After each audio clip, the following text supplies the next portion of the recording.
Hi అండి, welcome to my channel. సులువుగా ఈజీగా టేస్టీగా పీతల పులుసు మట్టి గిన్నెలో ఎలా తయారు చేసుకోవాలో ఈరోజు మన వీడియోలో చూపించబోతున్నానండి. ఈ మట్టి గిన్నెలో పీతల పులుసు కానీ చేపల పులుసు కానీ చేసుకున్నప్పుడు ఆ టేస్ట్ అసలు వేరే లెవెల్లో ఉండిద్దండి. ఎలా తయారు చేసుకోవాలో చూసేద్దాం, వచ్చేయండి. ముందుగా ఈ పీతల్ని శుభ్రం చేసుకోవాలండి. ఉప్పేసి కొద్దిగా రుద్ది కడిగేసుకోవాలి. కడిగేసి పక్కన పెట్టేసుకోవాలి. ఇంకా చింతపండు తీసుకొని నానబెట్టేసుకోవాలి.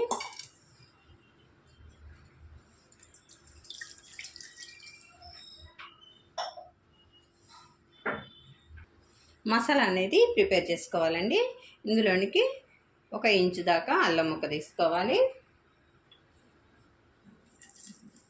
ఒక 7-8 దాకా వెల్లుల్లిపాయలు తీసుకోవాలి. చెక్క తీసుకోవాలండి, చిన్న ముక్క. ఒక 3 యాలకులు, ఒక 3 లవంగాయలు. ఇందులోనికి ఆనియన్స్ అనేవి వేసుకొని మిక్సీ పట్టేసుకోవాలి. బాగా మెత్తగా ఆడిచ్చేసుకోకూడదండి. ఈ విధంగా పట్టేసుకుంటే సరిపోతుంది.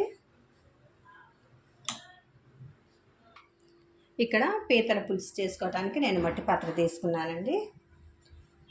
పీతల పులుసు కానీ చేపల పులుసు కానీ మట్టి పాత్రలో వండినప్పుడు ఆ టేస్ట్ వేరే లెవెల్లో ఉంటుందండి.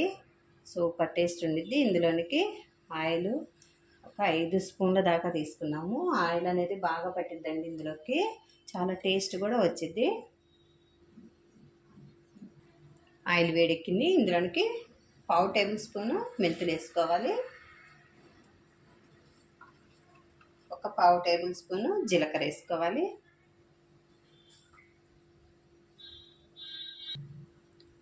ఒక 2 పచ్చిమిర్చి కట్ చేసి వేసుకోవాలి.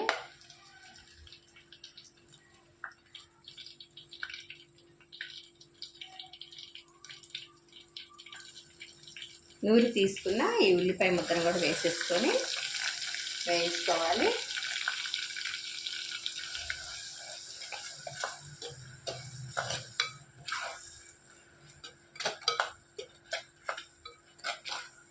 బాగా నూనెలో ఫ్రై చేసుకోవాలండి, బ్రౌన్ కలర్ వచ్చేదాకా. ఈ మట్టి గిన్నెలో ఉట్టిగా అడుగంటిద్దండి. ఇంకే కలుపుకుంటూ బ్రౌన్ కలర్ వచ్చే వరకు వేయించుకోవాలి. అప్పుడే ఈ పీతల పులుసు అనేది చాలా టేస్ట్ వచ్చిద్దండి. ఉల్లిపాయ వేగటంలోనే దీని రుచి అంతా ఉంటుంది.